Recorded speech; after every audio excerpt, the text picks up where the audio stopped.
स्वागत है आप सभी का गायत्री पीजी कॉलेज सांचौर की ऑनलाइन क्लासेस में। अभी तक आपने हमारे YouTube चैनल को सब्सक्राइब नहीं किया है तो आज ही चैनल को सब्सक्राइब करें, वीडियो को लाइक और शेयर करें।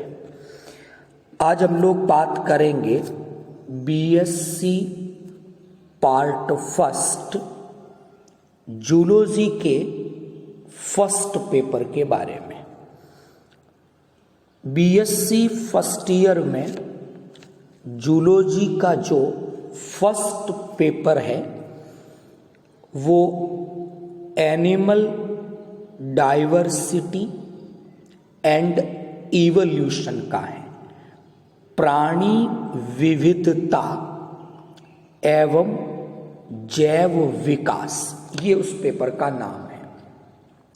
बेसिकली इस पेपर में जंतुओं के वर्गीकरण के बारे में जानकारियां हैं और कुछ पोर्शन इस पेपर का इवोल्यूशन जैव विकास से संबंधित है। हमने हमारे चैनल पर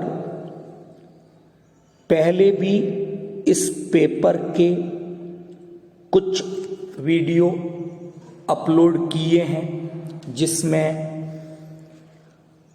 वर्गीकरण के आधार इस पर कुछ वीडियो हैं।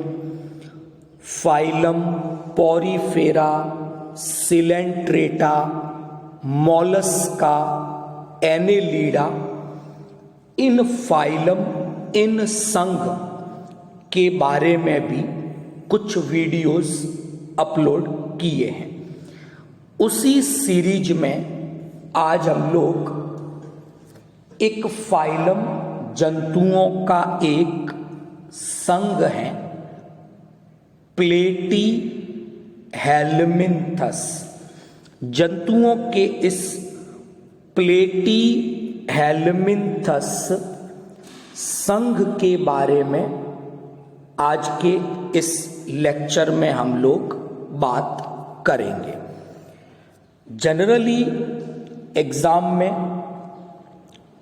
पॉरीफेरा, सिलेंट्रेटा, एनेलिडा, मोलस्का और प्लेटी हेलमिन्थस से संबंधित एक बड़ा क्वेश्चन पूछा जाता है और इस प्रकार के जो क्वेश्चंस एग्जाम में आते हैं उन क्वेश्चंस में आपसे दो जानकारियां पूछी जाती हैं। पहला, उस फाइलम, उस संघ के सामान्य लक्षणों के बारे में और फिर क्लास, वर्ग तक उस फाइलम का क्लासिफिकेशन कुछ उपयुक्त उदाहरणों के साथ। तो आज हम बात करेंगे फाइलम प्लेटी हेलमिन्थस की। इन जंतुओं को पॉपुलरली चपटे कृमि, फ्लैट वर्म के नाम से जाना जाता है। अगर हम कृमि शब्द या वर्म शब्द प्रयोग में लेते हैं तो वर्म शब्द का प्रयोग, कृमि शब्द का प्रयोग फाइलम प्लेटी हेलमिन्थस के लिए, जिन्हें फ्लैट वर्म, चपटे कृमि कहा जाता है, उनके लिए किया जाता है। प्लेटी हेलमिन्थस के बाद अगला एक फाइलम है नीमेटोडा। नीमेटोड्स को राउंड वर्म, गोल कृमि इस नाम से जाना जाता है। तो निमेटोड्स भी वर्म कृमि है। उसके आगे जो एनेलिड्स हैं उन्हें भी वर्म कृमि कहा जाता है। उन्हें सेगमेंटेड वर्म, खंडित कृमि इस नाम से जाना जाता है। तो जो वर्म कैटेगरी है, जो कृमि शब्द हैं, ये बेसिकली जंतुओं के 3 फाइलम, 3 संघ हैं, उनके लिए प्रयोग में लिया जाता है। और जिस फाइलम की आज के इस लेक्चर में हम लोग बात कर रहे हैं वो चपटे कृमि है, फ्लैटवर्म है। तो स्टार्ट करते हैं प्लेटी हेलमिन्थस के बारे में, फ्लैटवर्म जंतुओं के बारे में। ये जंतु क्या हैं, क्या इनके सामान्य लक्षण हैं, पहले इस बारे में डिस्कस करेंगे। नंबर 1, फाइलम प्लेटी हेलमिन्थस। अगर इन जंतुओं की संरचना को हम देखते हैं तो ये जंतु डोर्सो वेंट्रली, पृष्ठ अधर सतह से चपटे हैं, फ्लैट है। तो फाइलम प्लेटी हेलमिन्थस के जितने भी जंतु हैं ये डोर्सो वेंट्रली फ्लैटन्ड है और इसीलिए इन्हें सामान्यतः चपटे कृमि, फ्लैट वर्म के नाम से जाना जाता है। एक चीज क्लियर हुई। नंबर 2, अगर हम प्लेटी हेलमिन्थस जंतुओं की बात करते हैं तो सामान्य सी कुछ चीजें डिस्कस करें। पहला, ये जंतु यूमेटाजोआ जंतु हैं। यूमेटाजोआ का मतलब है ये मल्टी सेल्यूलर एनिमल्स हैं, यानी ये जंतु बहुकोशिकीय प्रकार के होते हैं। तो यूमेटाजोआ में सम्मिलित किया गया है संघ प्लेटी हेलमिन्थस को। अगली जो मैं बात कर रहा हूं वो लेवल ऑफ ऑर्गेनाइजेशन, संगठन के स्तर की बात कर रहा हूं, लेवल ऑफ ऑर्गेनाइजेशन की। एक वीडियो हमने अपलोड किया हुआ है ऑलरेडी, बेसिस ऑफ क्लासिफिकेशन, वर्गीकरण के आधार।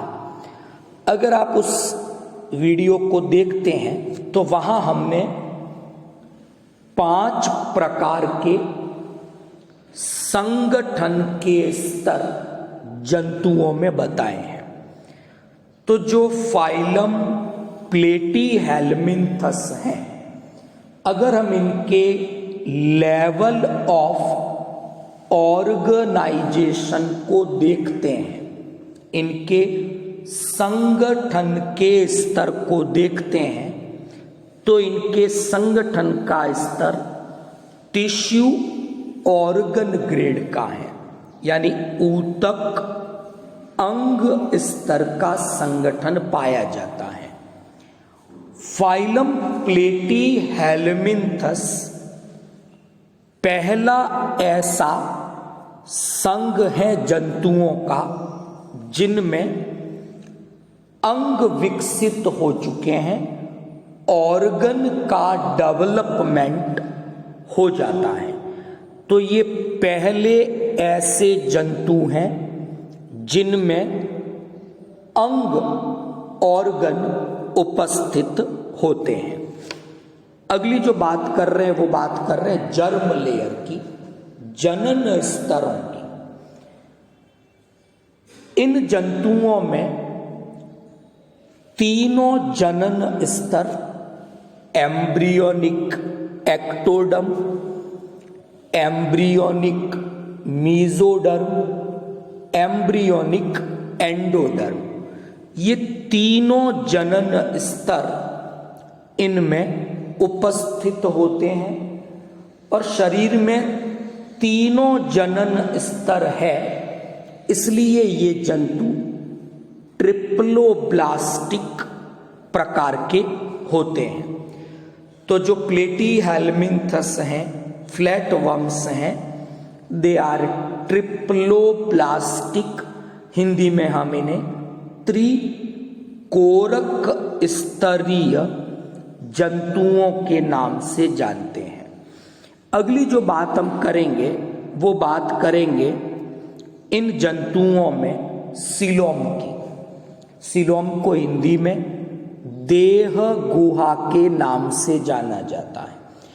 एक्चुअल में जो सीलोम है, देह गुहा है, ये एक कैविटी है, एक गुहा है जो देह भित्ति यानी बॉडी वाल और आहार नाल एलिमेंट्री कैनाल के बीच की एक कैविटी है और वो मीजोडर्म से आस्तरित रहती है।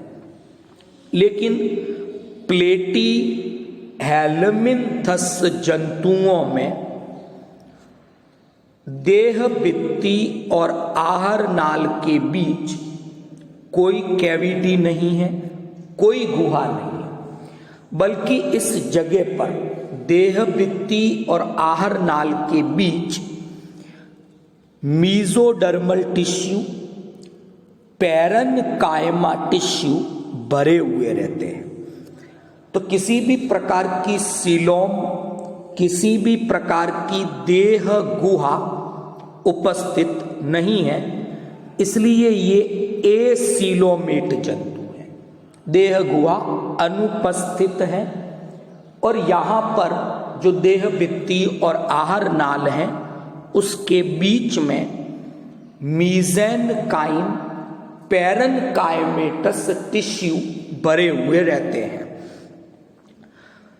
और ये जो पैरेन्काइमेटस टिश्यू हैं ये कई सारे काम करते हैं, जिसमें सबसे इंपॉर्टेंट कि प्लेटीहेल्मिन्थस में ट्रांसपोर्ट का काम, परिवहन का काम इन पैरेन्काइमेटस टिश्यू के द्वारा किया जाता है।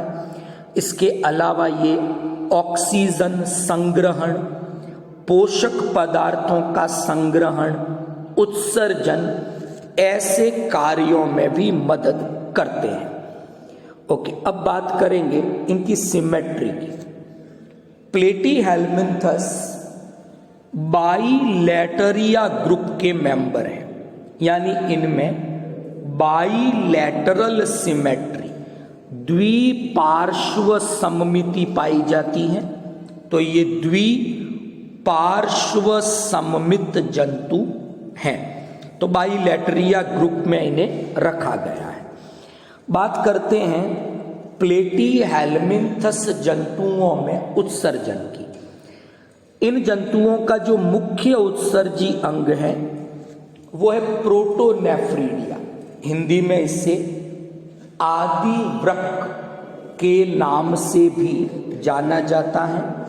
ये जो प्रोटोनेफ्रीडिया है, जो आदिवृक्क है, इसमें इसकी संरचना जब हम देखते हैं तो वहां पर कुछ फ्लेम सेल, ज्वाला कोशिकाएं पाई जाती हैं। और एक्चुअल में उत्सर्जन का जो काम है, जो फंक्शन है, वो इन फ्लेम सेल्स के द्वारा, इन ज्वाला कोशिकाओं के द्वारा किया जाता है। अगली बात करेंगे इनकी एलिमेंट्री कैनाल की। प्लेटीहेल्मिन्थस जंतुओं में अगर आहार नाल उपस्थित भी है तो वो इनकम्प्लीट होगी, अपूर्ण आहार नाल होगी। अपूर्ण आहार नाल का मतलब है आहार नाल की केवल एक ओपनिंग है, माउथ, मुख तो है, लेकिन गुदा द्वार, एनस ओपनिंग आहार नाल में नहीं पाई जाती। तो फाइलम प्लेटीहेल्मिन्थस के जंतुओं में अगर आहार नाल होती भी है तो वो हमेशा इनकम्प्लीट, अपूर्ण प्रकार की होती है। ओके। इन जंतुओं की देह भित्ति में मसल्स हैं। इसके अलावा प्रजनन जो है इनका लैंगिक विधि से होता है। जीवन चक्र में लार्वल अवस्थाएं उपस्थित हैं। ये स्वतंत्र जीवी भी हैं, परजीवी प्रकृति के भी होती है। यानी प्लेटीहेल्मिन्थस के कुछ सदस्य फ्री लिविंग हैं और कुछ मेंबर इसके पैरासाइट, परजीवी प्रकृति के होते हैं। इसके अलावा प्लेटीहेल्मिन्थस जंतुओं में पुनरुद्भवन की भी क्षमता होती है। अभी बात करेंगे रीजनरेशन के बारे में भी। तो ये कुछ जनरल कैरेक्टर्स थे, सामान्य लक्षण थे फाइलम प्लेटीहेल्मिन्थस के। अब हम बात करेंगे फाइलम प्लेटीहेल्मिन्थस के वर्गीकरण की, उसके क्लासिफिकेशन की। तो फाइलम प्लेटीहेल्मिन्थस को 3 क्लासेस में, 3 वर्गों में वर्गीकृत किया गया है। जो पहला वर्ग है इसका वो है आपके टर्बीलेरिया। तो पहली बात करेंगे टर्बीलेरिया की। तो जो टर्बीलेरियंस हैं, यानी इस पहली क्लास के जो प्लेटीहेल्मिन्थस हैं, they are free living flatworms, यानी ये पैरासाइट नहीं है। इस क्लास में उन्हीं प्लेटीहेल्मिन्थस को सम्मिलित किया गया है जो फ्री लिविंग है, स्वतंत्र रूप से पाए जाने वाले हैं। एक बड़ा ही इंटरेस्टेड एग्जाम्पल है, छोटी क्लासों में भी आपने सुना होगा, प्लेनेरिया के बारे में, जिसे डूजेसिया के नाम से भी जाना जाता है।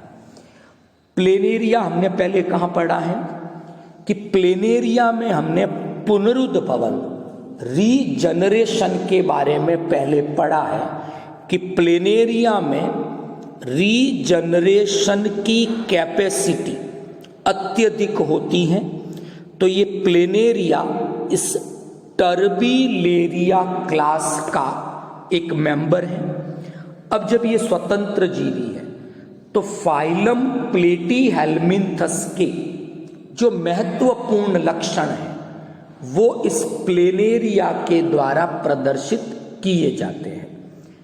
इसमें विशेष प्रकार की फॉर्मेटिव सेल्स होती हैं जिनके कारण इसमें पुनरुद्भवन की अत्यधिक क्षमता है।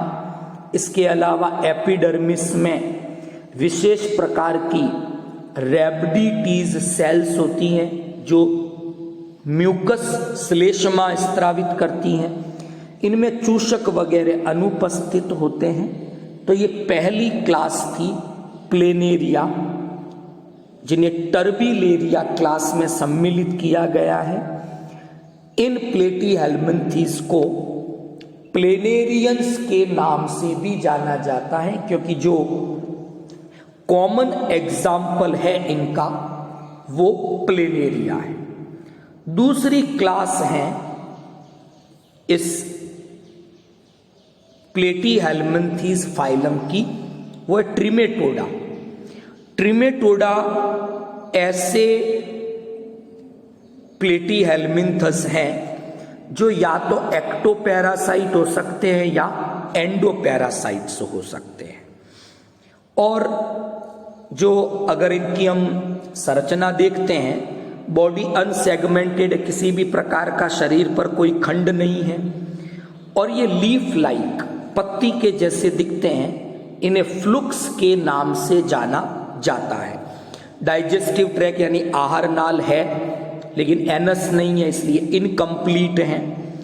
फेसियोला हिपेटिका नाम सुना होगा, जिसे लीवर फ्लुक के नाम से बेड का यकृत कृमि कहा जाता है। वो इसी ट्रीमेटोडा क्लास का एक एग्जाम्पल है। तीसरा जो क्लास है वो है सिस्टोडा। सिस्टोडा क्लास के जो भी प्लेटीहेल्मिन्थीज हैं, ये हमेशा एंडोपैरासाइट्स होते हैं। बॉडी में सेगमेंटेशन है। आप यूट्यूब पे हमने मेटामेरिज्म नाम से एक वीडियो ऑलरेडी अपलोड किया हुआ है, जिसमें दोनों प्रकार के खंडीभवन, सेगमेंटेशन, वास्तविक और सुपरफिशियल सतही, दोनों के बारे में एक डिस्कशन किया हुआ है। तो वहां आप देखोगे कि जो सिस्टोडा है, प्लेटीहेल्मिन्थीज का तीसरा वर्ग, इनमें खंडीभवन तो है लेकिन वास्तविक नहीं है, आभासी सतही प्रकार का होता है। टैपवर्म के नाम से जाना जाता है टीनिया सोलियम को। क्लियर? इनकी डाइजेस्टिव ट्रैक कंप्लीटली एब्सेंट है, इनमें आहार नाल अनुपस्थित होती है। तो आज हमने बात की फाइलम प्लेटीहेल्मिन्थस की। आई होप आज का लेक्चर आपको समझ में आया होगा। आपकी कोई भी प्रॉब्लम, कोई भी क्यूरीज हैं, आप कमेंट बॉक्स में कमेंट कर सकते हैं। Thank you all of you.